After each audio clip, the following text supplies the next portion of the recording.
Welcome to another episode of Game Boy Roulette, where we take a look at randomly chosen games from the Game Boy library.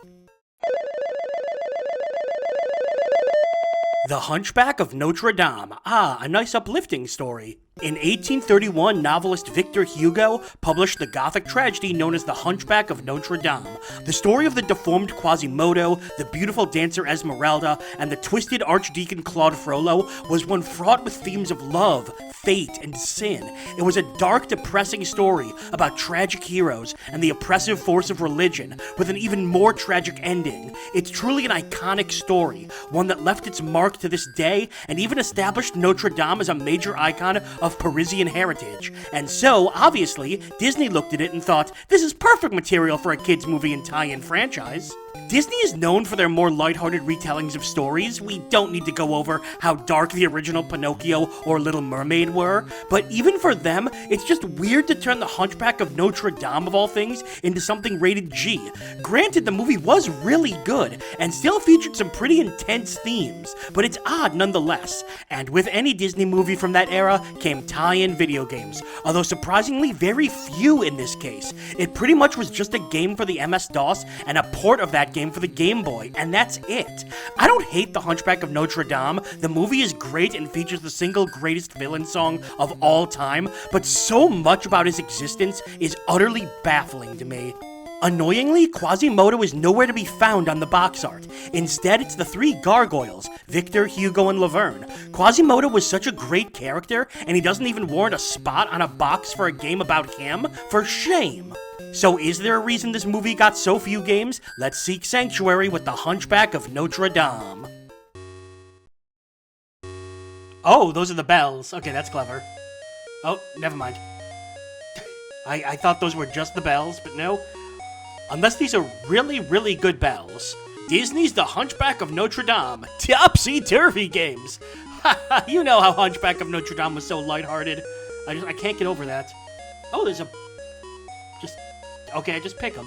Chiseler, Dolly Bowling, Catch Fool, Upsy Daisy, Picture Puzzle Funfair. Is this just a minigame collection? Okay, let's go through them. Chiseler. Ah, hey, there's Esmeralda. See, this is related to it. What? It's just, this is just Reverse Breakout. Wow, okay. I mean, I don't know what I was expecting, but it certainly wasn't Breakout for Hunchback of Notre Dame. Also, it appears we have to collect a pie? Question mark? Okay, so for these minigame collections, it all comes down to, okay, are the games themselves fun? Replayable? Is it a collection that I'm going to enjoy or not? So far, I mean, it's Breakout. Reverse Breakout, I guess. I want that pie. Again, my question is, what does this have to do with Hunchback of Notre Dame? Pie. Oh, right, birds in the pie. There she is. Oh god, this is all gonna be the same, isn't it? Yeah, this is all gonna be the same. Alright. Next game. Dolly Bowling. Jolly Bowling, perhaps. It is literally just bowling. Hey. Straightforward. More power. Oh shoot, I got a 4-6 split. I like the faces back there. They are slightly horrifying. Oh, this is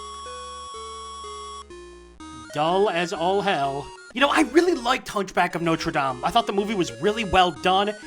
It was a good mix of the, you know, the kind of Disney stuff we're used to, but also some pretty deep themes, which I think was really cool. And so I don't know how you turn that into a video game, but a minigame collection? Not what I had in mind. Catch the Fool. Oh, don't tell me. It's just one of these. Whoa, my god. Wow, this guy can move quickly. It's just this thing, which I believe was a minigame in, like... God, Earthworm Jim. These are all like Baby's My First Minigame. Oh, he's dead. No, he's fine. See, the problem is, I don't know what you could do to make Hunchback of Notre Dame into a video game, even basing it on the movie. But then again, they did it for Aladdin, they did it for Lion King, they did it for Little Mermaid. You just gotta get levels playing as Quasimodo running to the right. In fact, I'm pretty sure those games already exist on the Game Boy. The Hunchback series. So you could do it, you'd have to take some creative liberties, but I mean, it's the Game Boy. Every game took creative liberties. Next up, Upsy Daisy. Ooh, multiple players. Yes, that is me. What am I playing? Who even am I? Oh, I'm the one on the right. Is this... This is like bootleg balloon fight. What? Oh, and it's so slow. Oh, hey, Notre Dame is back there. It's our first indication. None of these games have been awful, by the way. They've just been boring. Like, I've played each one for about a minute and been like, yep, okay, I get it. There we go. Farewell. He's dead now. Picture puzzle. Goat. Esmeralda. I forget his name. Frollo. Oh, there we go. Okay, I was like, is Quasimodo not a part of this? Did they just not include him in the game? Oh, it's even worse than I feared. It's a sliding tile puzzle. It's time to reveal my great shame. I am terrible at sliding puzzles. Like, I know there's a logical way to do them, but my brain can't think good when I'm doing them. And finally, Fun Fair. Roll up, try your luck at the Wheel of Fortune. Really? 5,000 tickets, please. What do you mean invalid ticket? What? Is this a password thing? Hang on, I gotta look this up. I found some kind of code for Catch the Fool Challenge.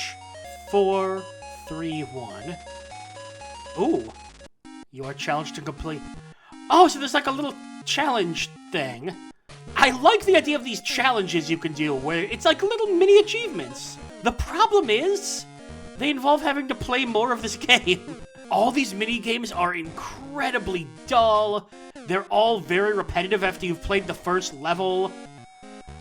I don't know.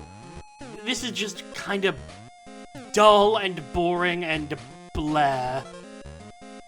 Quasimodo was the main character and you couldn't put him in the game?